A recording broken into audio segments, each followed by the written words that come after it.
At 7:30, we got Eastern Michigan, who's 0-2. Travel to Kentucky, who's 1-1. Kentucky favored by 24.5 points on ESPNU.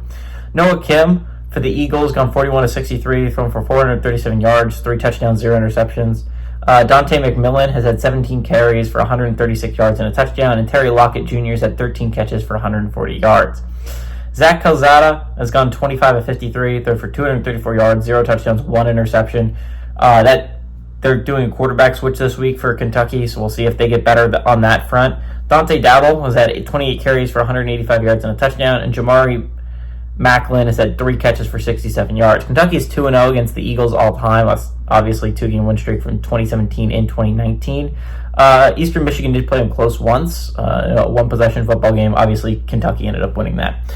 So again, just a very important game for Kentucky to get back on the train, right? That was a rough loss to Ole Miss last week, a game you could have had, a game you led at home against a good Ole Miss team. That would have been a big win for Kentucky, considering you look down that schedule for them. It doesn't get a whole hell of a lot easier. You play in the SEC, it's going to be really, really hard. So you just look at it, it's a tough ask if you're Kentucky to try and make a good season out of this. And that was one you could have had at home. So again, Kentucky needs to figure out the quarterback situation. They have not had a good one since Will Levis, which hurts if you're a Kentucky Wildcats fan, because man, if Will Levis just won a couple more games with them, and if the 12-team playoffs had initiated a little bit sooner, that would have been a really tough Kentucky team to beat in the college football playoffs. But alas, this is a Kentucky team that I think is going to be the worst team in the SEC. I don't think that's a stretch to say.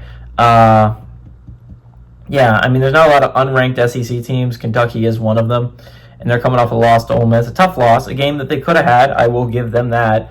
But Kentucky does not seem like a great football team. I am not on like a big Kentucky bandwagon. I think this is the worst team in the SEC. It doesn't get a hell of a lot easier. Remember, they still have a non-conference game left to play against Louisville later on. That's not going to be easy. They still got tough games ahead of them.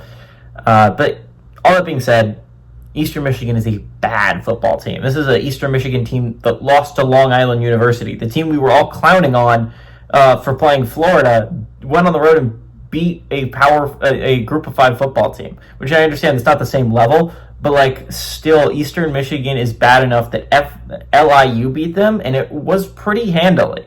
Long Island is a team that was just transferring up to FCS. It was not that long ago that they were Div 2.